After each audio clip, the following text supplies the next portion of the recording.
A'udzubillahi minasyaitonirrajim. Bismillahirrahmanirrahim. Assalamualaikum warahmatullahi wabarakatuh. Selamat malam semuanya. Jumpa kembali kita di ISDN. Pada malam hari ini kita kembali berbincang-bincang santai bersama saya dan juga dengan teman-teman Muslim lainnya. Di sini ada Pak Agus, ada Bang Bilal, ada Bang Ahmad, ada Bang Arman, dan juga ada Bang Wisnu. Assalamualaikum warahmatullahi wabarakatuh semuanya. Malam hari ini kita bincang-bincang santai aja ya. Kita nggak usah terlalu tegang-tegangan ya. Ini teman-teman sekaligus kita juga mau ada sedikit pembahasan, lebih tepatnya mereaksi dari pada suatu video.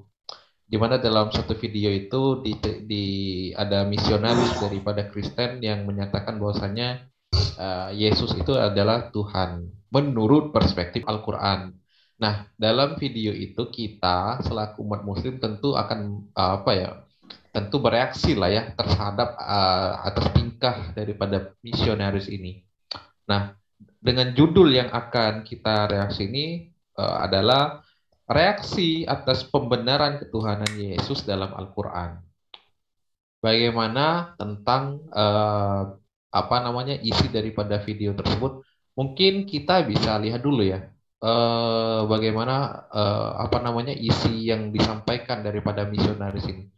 Boleh di-share bagaimana videonya? Silakan di-share videonya. RI adalah Allah tidak menikah atau Allah tidak mempunyai istri.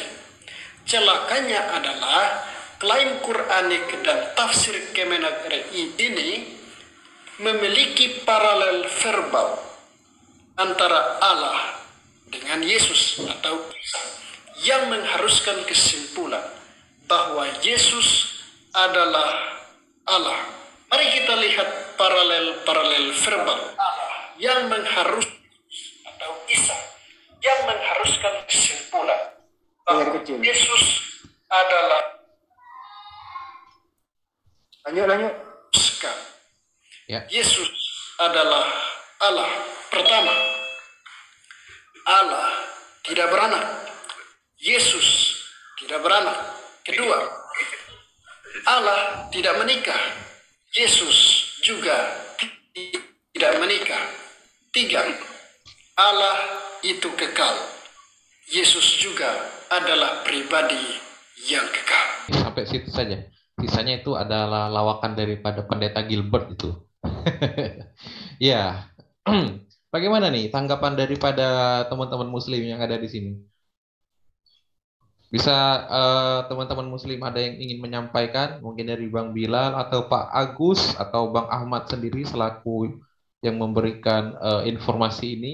Saya mungkin begini, saya simpulkan dulu kata-kata dia jadi lebih mudah kali ya. Ya antara dia nih ya, ini kata orang yang ada di video tadi.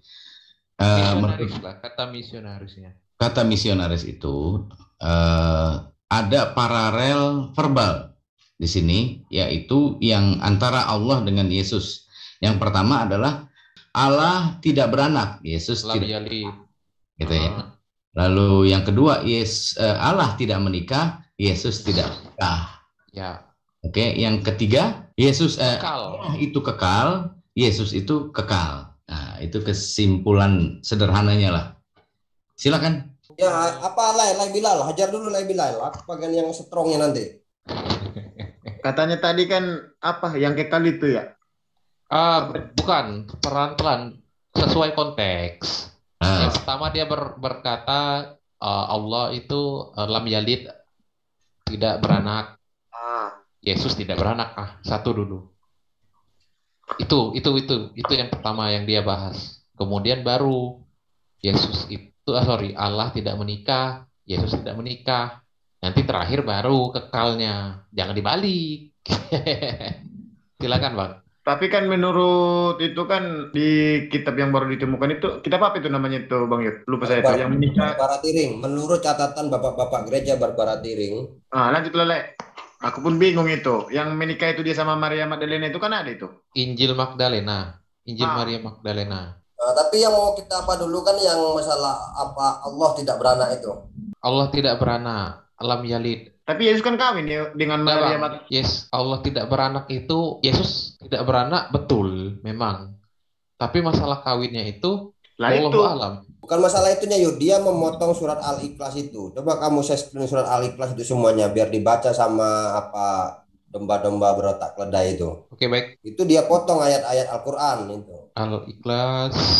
Oke, dia ini Qul huwallahu ahad, Allahus samad. Nah, ayat 3, lam yalid, Allah tidak beranak, walam yulad, dan tidak pula diperanakkan. Nah, Walam ya kan? yakul Menurut lahu. ayat Oke. itu, Bentar, katanya tidak pula beranakkan. Tapi Yesus kan anak Allah katanya. Berarti Di sini beranak.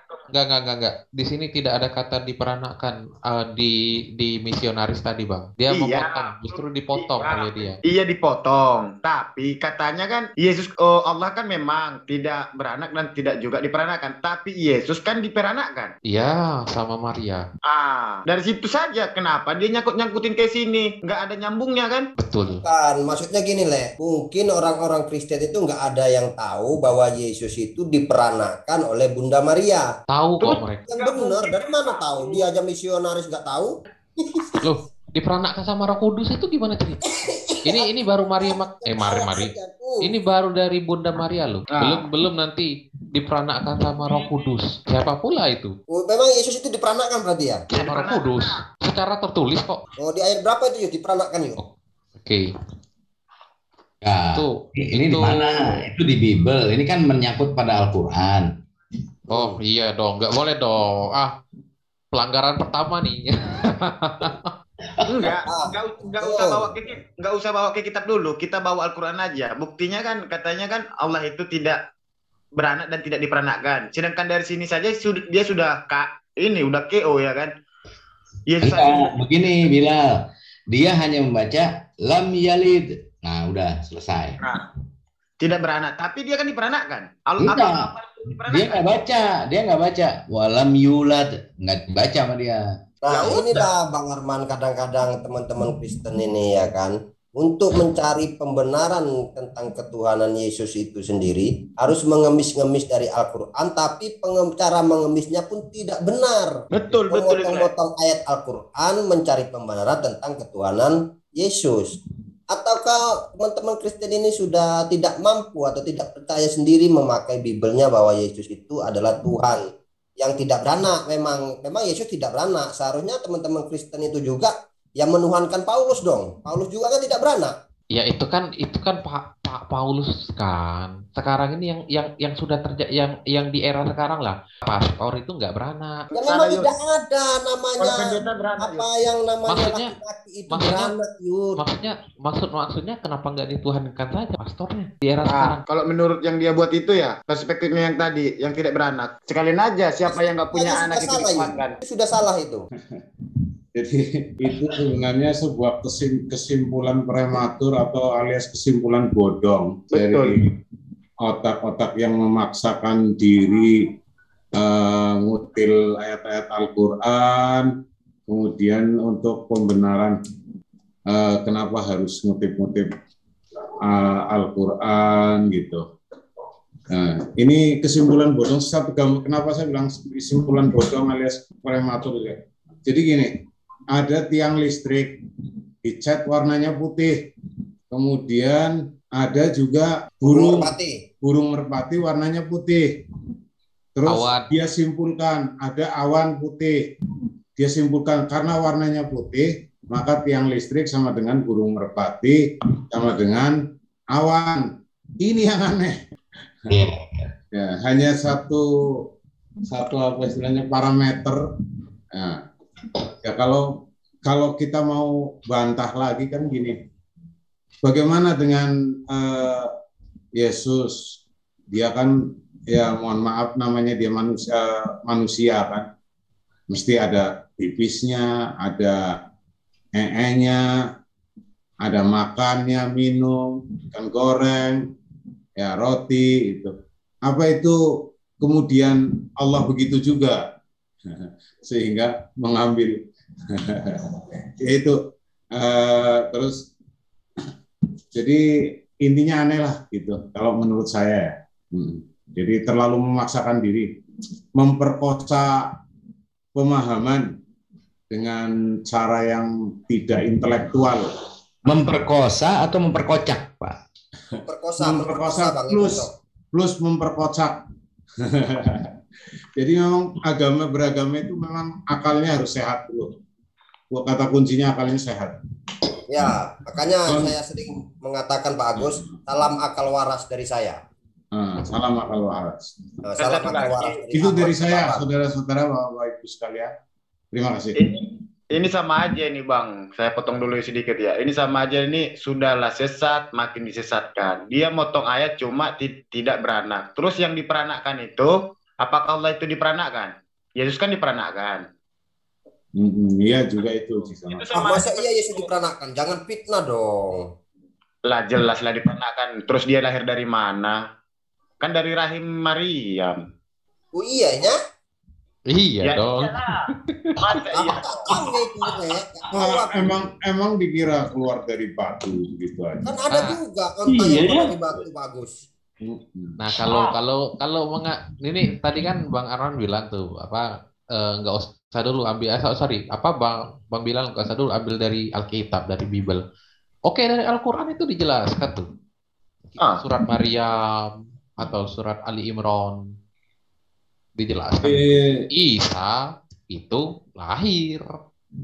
Dilahirkan apa? Dilahirkan lah, masa Isa melahirkan? Enggak, maksudnya kan katanya tadi kan dia menyamain Allah itu tidak beranak gitu kan. Dan terus Isa juga tidak beranak. Nah, pertanyaan saya sama ini orang misionaris ini pembodohan publik ini yang jelas-jelas nyata di depan mata. Apakah Allah itu diperanakkan juga sama dengan Isa? Yo enggak lah. Nah, itu pertanyaannya. Walam yulad. Coba tanya anak kita yang umurnya ya SD lah gitu. Nah, ini itu tiang listrik, ada genteng rumah itu warnanya putih gitu. Warnanya merah gitu. Tapi atau warna apa gitu, atau apa yang warna. Nah, itu ada ada padi ya, misalkan genteng itu warnanya hijau, itu padi itu warnanya hijau gitu kan. Kira-kira sama enggak sama padi itu sama pasti bilang oh ya enggak sama Bapak gitu kan, pasti gitu. Atau dua persamaan yang mencolok itu terus katakan itu sama enggak, pasti jawabnya enggak sama.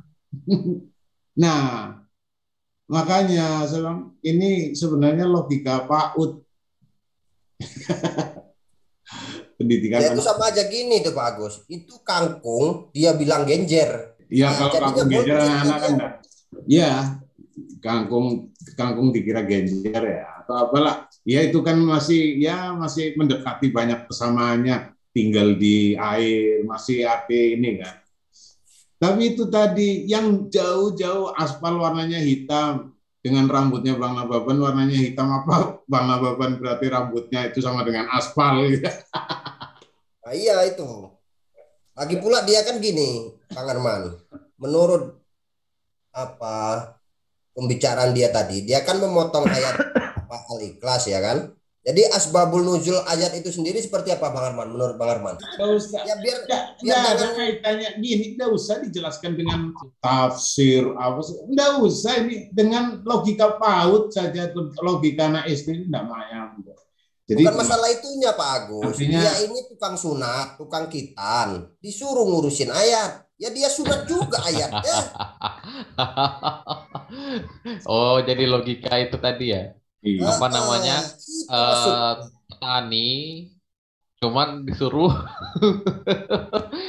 nyuntik orang pakai cangkul.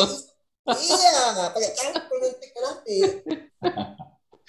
Ya, tapi fenomena begini memang sering banyak terjadi, terutama di YouTube.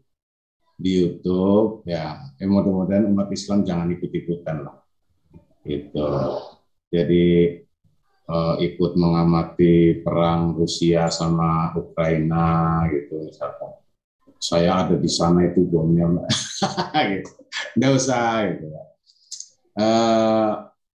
Alhamdulillahnya bahwa umat Islam ini di dalam Al-Quran maupun hadis itu sudah penekanannya jelas bahwa akal itu harus diutamakan atau artinya berpikir ya. Makanya inna fi dzalika laayatin liqaumin yatafakkarun. Wah, mobilnya.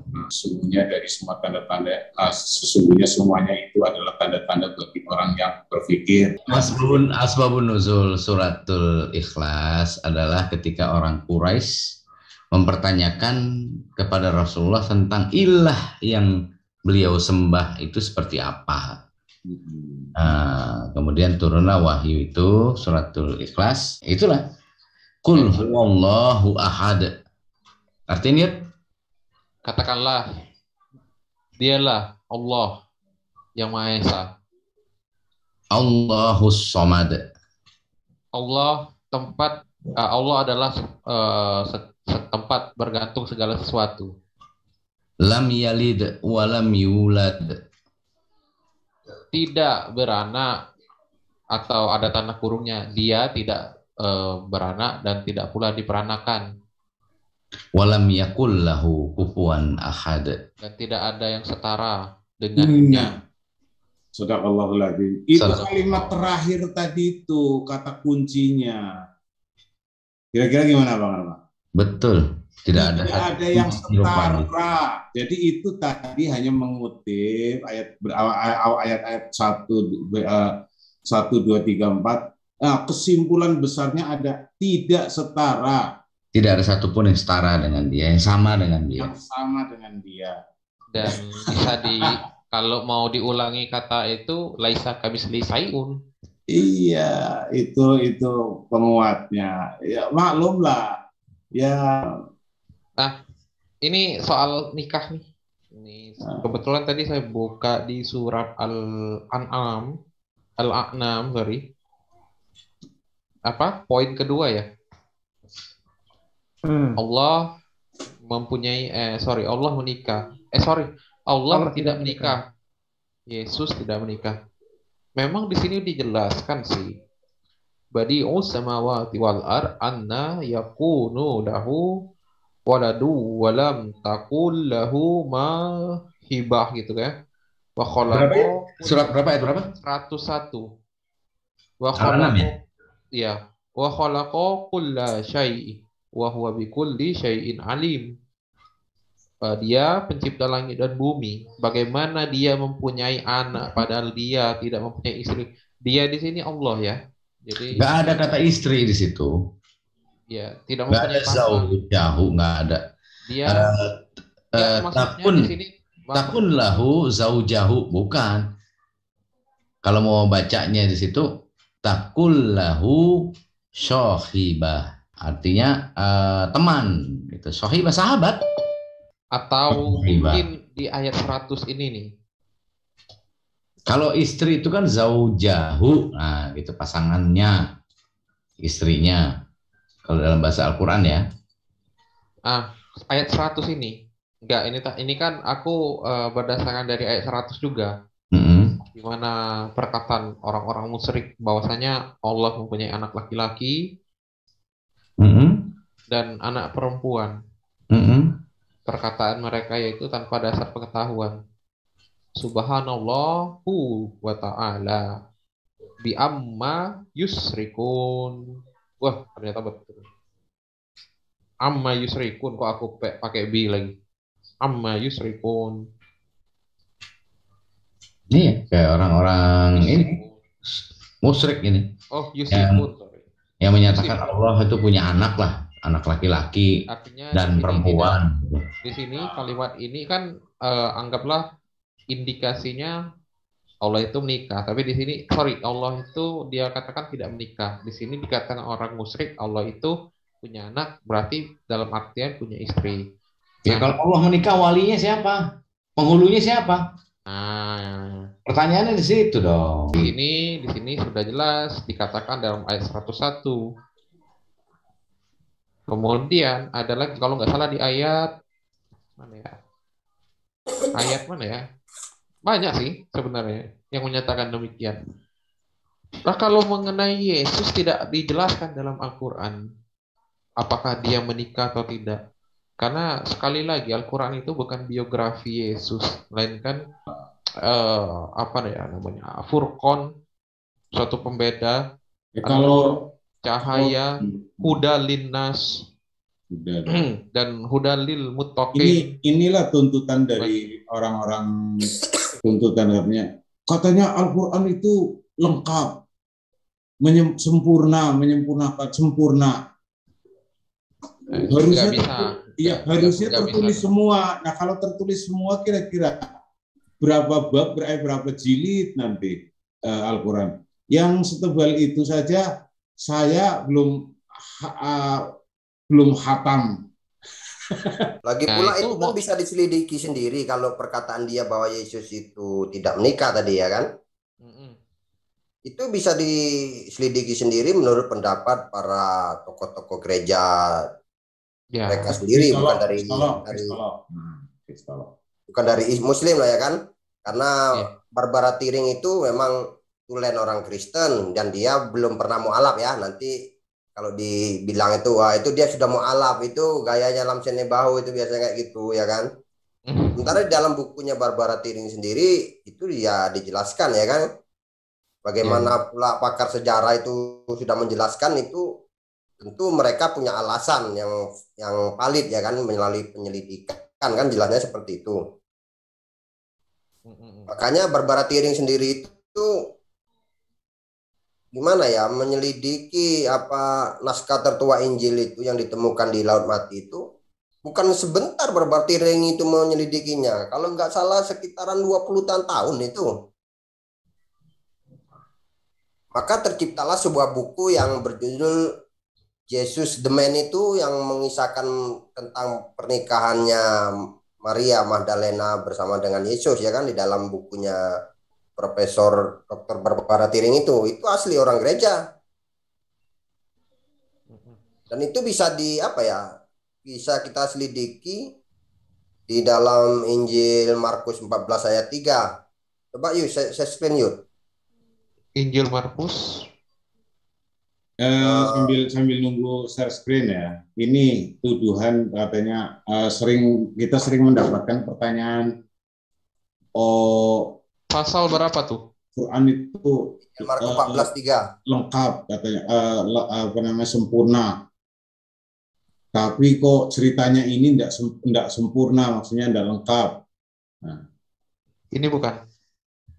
jadi mereka mengukur sebuah kesempurnaan itu secara kuantitatif.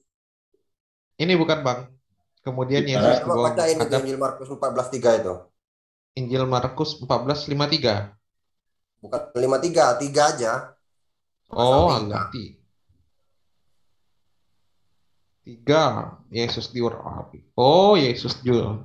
Ketika Yesus berada di Betania, di rumah Simon si Kusta, Hmm. dan sedang duduk makan, datanglah seorang perempuan membawa suatu buli-buli Hmm. pualam berisi minyak narwastu murni yang mahal harganya. Setelah dipecahkannya, leher buli-buli itu dicurahkannya minyak itu ke atas kepala Yesus. Terus Lanjut, kemudian ada dia orang, mencium kakinya dan meminyakinya dengan minyak wangi itu. ya, ada orang yang menjadi gusar dan berkata, untuk apa pemborosan minyak? Lalu mereka memarahi perempuan itu. Biarkanlah dia, mengapa kamu menyusahkan dia? Ia telah melakukan suatu perbuatan yang baik padaku. Karena orang-orang miskin selalu ada padamu dan kamu dapat menolong mereka. Bila mana kamu menghendakinya, tetapi aku tidak akan selalu bersama-sama kamu. Ia telah melakukan apa yang dapat dilakukannya. Tubuhku telah diminyakinya sebagai persiapan untuk penguburanku. Aku berkata kepadamu, sesungguhnya di mana saja Injil diberitakan di seluruh dunia, apa yang dilakukannya ini akan disebut juga untuk mengingat dia. Mana nih? Nah, itu kan. Nah, jadi menurut pakar sejarawan dan ahli kitab Barbara Tiring, dalam bukunya yang berjudul Jesus the Man itu adalah upacara seorang wanita yang membawa minyak wangi. Itu adalah upacara atau mengusapkan kepada laki-laki itu atau mencium laki-laki, merupakan acara liturgi pernikahan bangsawan zaman Yahudi pada zamannya Yesus waktu itu. Sementara itu juga bisa kita selidiki apa liturgi acara pernikahan itu seperti penuangan minyak, mencium kaki itu. Itu coba Yudi apa Yud udah buka apa di Kidung Agung 1. Sebentar, ayat berapa tuh? Buka aja Kidung Agung 1 itu. Sama juga di Lukas 7 ayat 37 38 juga ada itu. Ayat Kidung Agung 1 ayat. Ayat berapa ya? Aduh. Ayat berapa? Coba buka aja tuh Yud, buka itu Kidung Agung 1 itu. Bentar. Ya, di situ ada nanti sama itu dengan acara pernikahan itu. Kalau Istilahnya orang bersenang-senang lah, memadu ini kan kasih, ada- memadu cinta. ini kan ini Bang, ayat 3. Ini aku masih Markus tadi loh, 14:3. Ini kayak ada gambar bintang. Kalau kita klik nih ada Lukas 7, maksudnya paralel dari ini ya, dari Markus ini. Iya, Lukas 7 ayat 37 38 kalau nggak salah. Nah, di kota itu ada seorang perempuan yang terkenal sebagai seorang berdosa. Ketika perempuan itu mendengar bahwa Yesus sedang makan di rumah orang Farisi itu, datanglah ia membawa sebuah buli-buli pualam bersinar wangi. Sambil menangis ia pergi berdiri di belakang Yesus dan dekat kakinya, lalu membasahi kakinya itu dengan air matanya dan menyekanya dengan rambutnya. Kemudian ia mencium kakinya dan meminyakinya dengan minyak wangi itu. Ya, itu menurut liturgi bangsawan Yahudi pada zaman Yesus itu adalah acara seseorang melakukan pernikahan. Karena menurut Barbara Tiring sendiri yang dibilang bahwa itu adalah upacara pernikahan bangsawan Yahudi, tapi sayangnya di dalam gereja atau di dalam Injil itu sendiri itu adalah sesuatu seolah-olah dikatakan bahwa Maria Magdalena itu adalah perempuan yang berdosa yang datang kepada Yesus untuk meminta pengampunan dosa. Itu menurut Barbara Tiring itu adalah sesuatu yang tidak benar, karena itu adalah suatu yang disembunyikan oleh bapak-bapak gereja atau para gereja-gereja terdahulu itu mencoba menutupi fakta sejarah bahwa Yesus itu sebenarnya pernah menikah di Kanaan. Tanah Kanaan. Ya, di tanah Kanaan. Dan itu bisa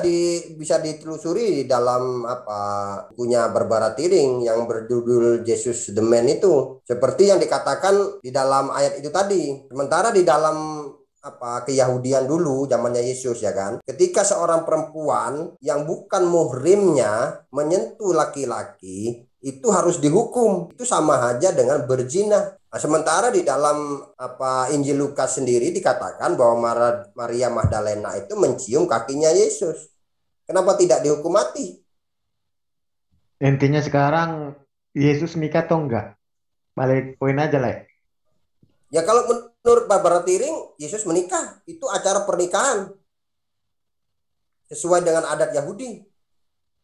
Oh, ya udah berarti gagal lah yang dibawakan misionaris tadi kan? Ya jelas, karena itu Barbara Tiring itu bukan orang Muslim, bukan juga mualaf, tapi tulen Kristen yang melakukan penyelidikan terhadap gulungan laut mati.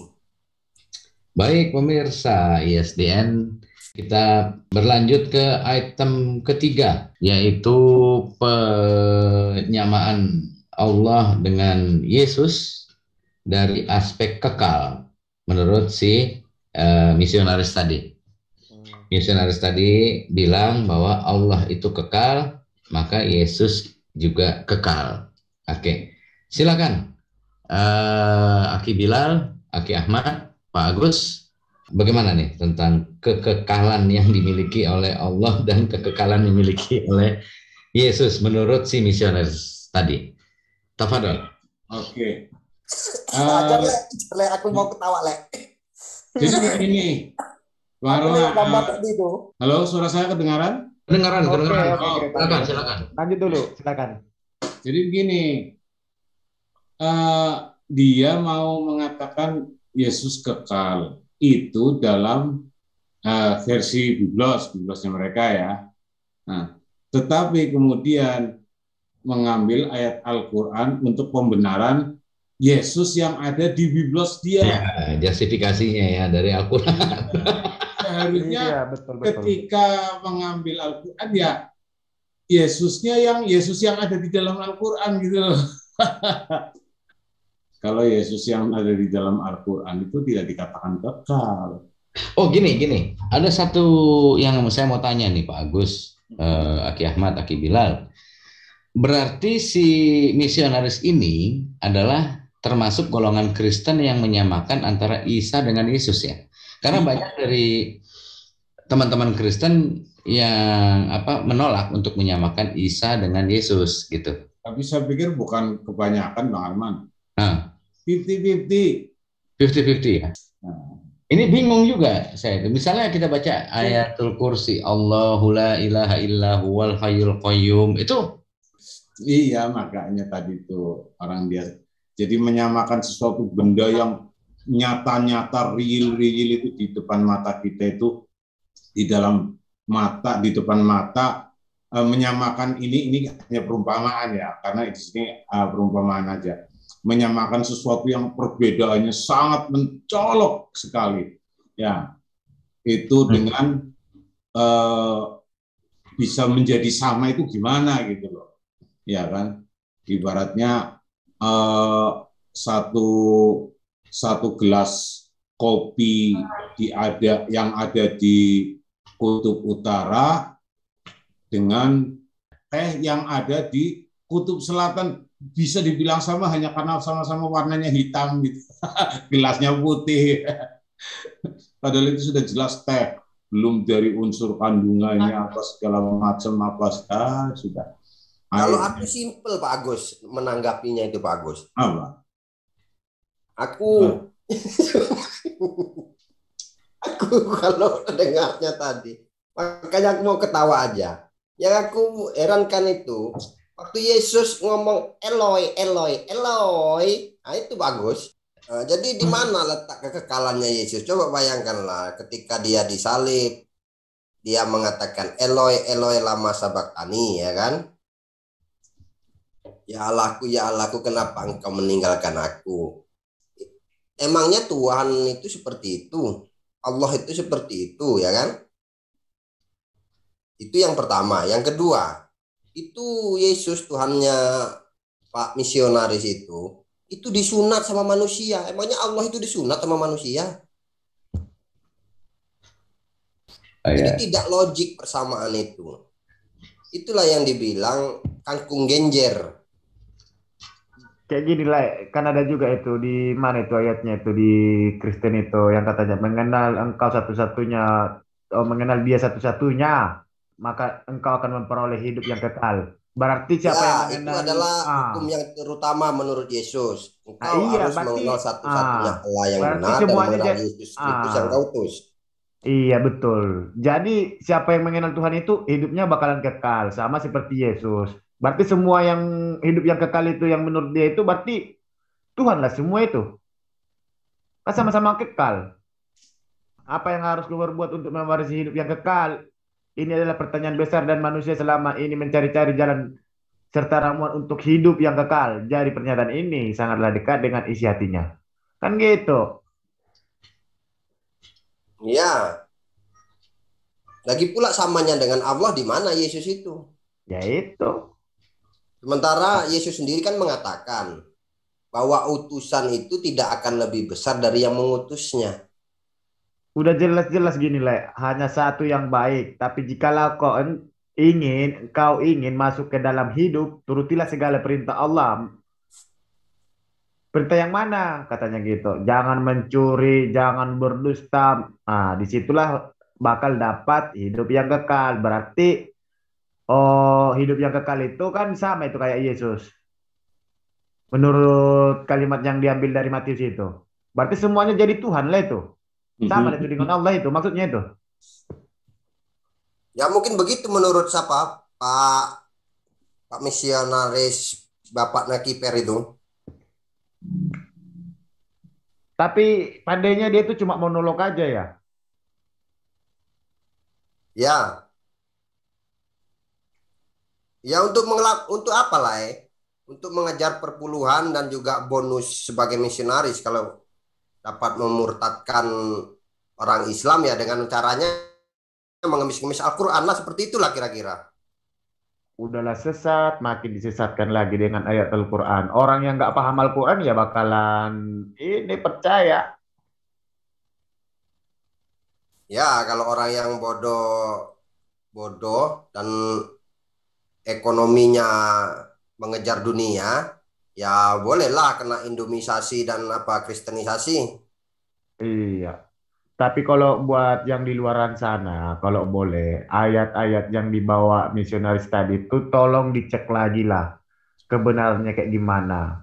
Jangan cuma diambil contoh, aku padamu, yang diambil itu cuma padamu, akunya nggak diambil gitu loh. Dia nggak bawa Kayak tadi. ayat, dia nggak bawa ayat itu.